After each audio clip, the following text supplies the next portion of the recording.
Now, Hillary Clinton has lived this movie before as the losing candidate. The roles are reversed from 2008. But listen here, as Secretary Clinton tells Jake Tapper, you'll see this interview next on State of the Union, that she's confident the sequel will have a happy ending. We're going to talk. We're going to work together. The connection between my supporters and myself and Senator Sanders and his supporters are very strong. We really are going to be unified and have a tremendous progressive agenda to run on in the fall. She wants that connection to be strong, Jeff, but is it at the moment, if you still look, Senator Sanders seems to be moving in the way that you would say a responsible Democrat would, holding out some hope for surprise in Indiana, but acknowledging the math and trying to think more about the platform. But is her saying we have a strong connection? That doesn't create a strong connection, does it? It doesn't at all. And the reality is Bernie Sanders has moved a long ways this week, I think. That he is not a Democratic Party guy necessarily, but he is an institutionalist. He's been in Congress so long. He knows that he is not here to sort of blow things up. His supporters are very much a different situation, though. You talk to Bernie Sanders supporters at rallies, other things. The feeling there of animosity against Hillary Clinton, I detect, is much stronger than 8 years ago. Absolutely. From Clinton to Obama. And I went back actually on Friday and read every story I wrote from mid-May through mid-July in 2008. Just kind of remember that. And the Clinton campaign is having a bit of a revisionist history here about how quietly she went into the night. They didn't at all. We all remember that DNC meeting at a hotel here in Washington where Clinton supporters were screaming at David Plouffe and other things. So they have to give them a little bit more time. She knows that. That's why she is sort of being patient here. But there is still another sort of chapter to play out here. But the Bernie Sanders supporters, yes, he can influence them some, but this has to be a process. And I do think that she has to win them over. She has to sort of excite them. This is not on Bernie Sanders. And when you talk to them at those rallies, I mean, it's so true. They're so cool, if not just cold, to Hillary Clinton. It's not even so much anger, but you just wonder if it's one of those wild cards as we look ahead to the general election.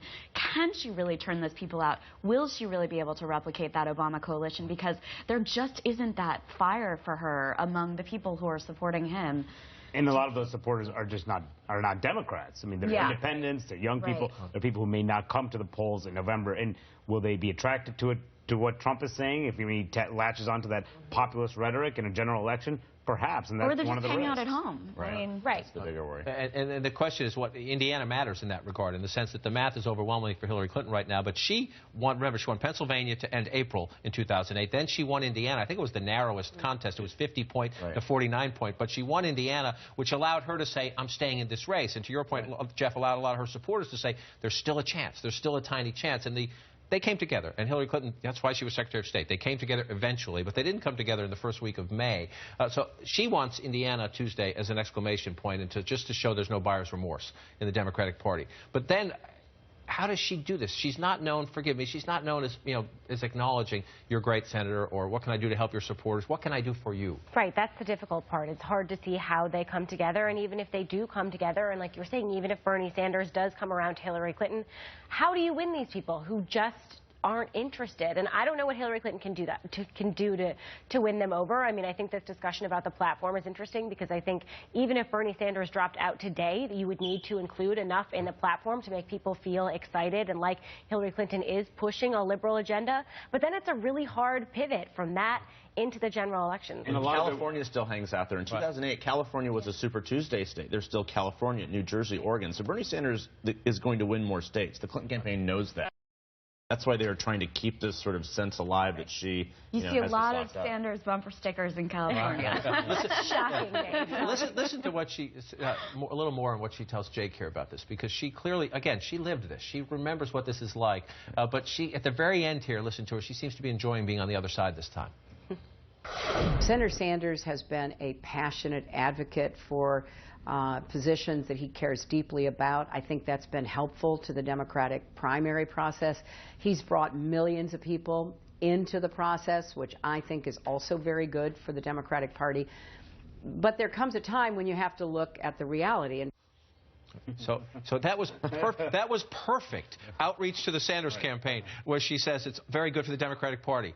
period. Stop. But she has to go on and say, but there comes a time when you have to look at the reality, which is kind of the poke. She's ready to get this underway. He's been sort of getting under her skin. She's happy now that she has won 5 of the last 6 contests. We'll see if they have to go back to sort of defining him if they lose in Indiana this week. And it's close. The Sanders people believe they can possibly win it. Oregon is a Sanders state. California, jump ball. So this is not...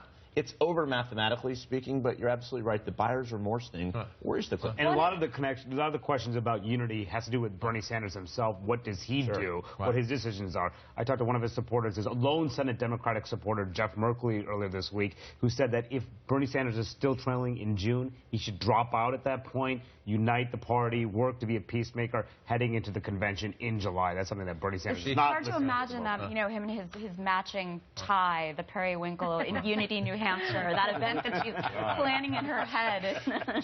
If she handles this right, though, and she lets Bernie Sanders come out of this with his own little movement, not only does she help herself in the fall, but maybe she helps herself, let Bernie Sanders keep that wing. As I say, don't give Elizabeth Warren her car back just yet. We'll see how this one